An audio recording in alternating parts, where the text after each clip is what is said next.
There are evenings when your chest tightens and decisions feel foggy. What if your body already knew the next small step? I'm Pammy Parker, and welcome to the Self-Care Cafe. Here at the cafe, we take a gentle pause from the busyness of life and gather around conversations that nourish the heart, the mind, and the spirit. Today, we're talking about listening to the body when life shifts, and I'll share a 3-minute practice you can try right now to steady thinking and soften the heart. I'm so glad you're here. With me is somatic therapist Mira Soul, who helps people build what she calls a personal somatic map, a simple way to read the body's signals so we can make choices that feel like us. Mira, welcome. It's such a pleasure to have you. Thank you, Pammy. I'm really glad to be here. I love the idea of the cafe. So much of somatic work is about creating a safe, ordinary place to notice what's happening inside. Today, I want to share practical ways listeners can begin to treat sensations like clues on a map. That means small, gentle experiments. Not pressure, not forcing, just curiosity. Curiosity over pressure, yes. For someone who's never tried this before, how would you describe a somatic map in plain language? So you mean like a map I can actually read? Yes. Think of your body like a dashboard. Tightness, warmth, a flutter. Like the little warning light? Exactly. Those signals point to values or needs, not to be fixed at once. With practice, noticing where sensations appear and what they feel like helps turn fuzzy choices into clearer next steps. That makes sense. You also mentioned some evidence for this work. Can you say a little about why paying attention to internal sensations helps with decision-making? There's growing research on interoceptive awareness, our ability to sense internal states, showing links to clearer decision-making and emotion regulation. But you really don't need studies to begin. Tiny, kind practices create the pathway. Would you like to try a short micro-practice together now? It's 3 minutes and very gentle. Yes, let's do it. Listeners, make sure you're in a safe, comfortable seat. You can keep your eyes open or close them, whatever feels right. If anything feels intense at any moment, you can stop and simply rest your hands in your lap. Mira, lead us. Okay. Begin by bringing your attention to your breath. No need to change it. Just notice the natural in and out. If your mind wanders, name it kindly and come back. Now, place one hand softly over your heart and the other hand over your belly.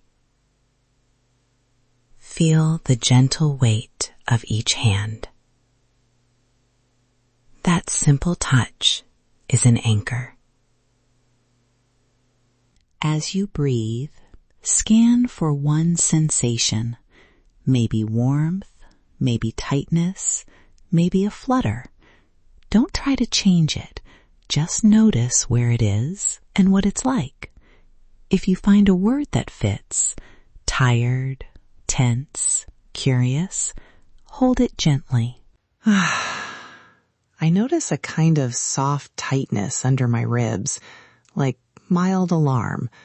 It's not overwhelming, just noticeable. It's interesting how that soft hand on heart helps contain it. Thank you. I noticed that too. Try something tiny now, like a finger to the sternum or the feel of your sleeve. One small touch you can take with you. When you're ready, slowly open your eyes or lift your gaze and notice how you feel now compared with before we began. I'm noticing a little more space around that tightness, like it moved from urgent to informative. Mira, for listeners who felt something stronger than expected, what would you suggest they do next? Great question. First, Breathe into it and honor that it showed up. If it feels overwhelming, ground with your feet on the floor, name 5 things you can see, and slow the breath. If sensations persist or feel destabilizing, reach out to a trusted friend or a clinician. For many of us, simply asking gentle questions helps translate sensation into next steps. What might this tightness be asking me to protect? What would feel like a small boundary right now? Those are such useful translation prompts. Protect, boundary, rest. Can you share one quick example of how a somatic clue became a helpful choice for someone you worked with? Sure. I worked with a client who always felt a sinking heaviness the evening before family calls. By noticing that sensation and asking, what would a small boundary look like? She experimented with ending calls after 30 minutes and scheduling a short walk afterwards. She stopped the call at 30 minutes, stepped outside, and felt the evening air for 5 minutes, and the sinking heaviness eased enough that she could answer the next call without dread. Tiny changes tracked over time become a somatic compass. I love that. Tiny, doable experiments. If listeners want to make this part of their day, what are 3 tiny habits you'd recommend to build a somatic mop? First, a 1-minute check-in each morning. Hand on heart, name 1 sensation and 1 word for it. Second, pick a simple anchor gesture, touching your thumb to your palm, for example, and use it when a strong feeling arises. Third, a weekly note. Write down 2 recurring sensations and 1 small experiment to try. Keep it tiny and kind.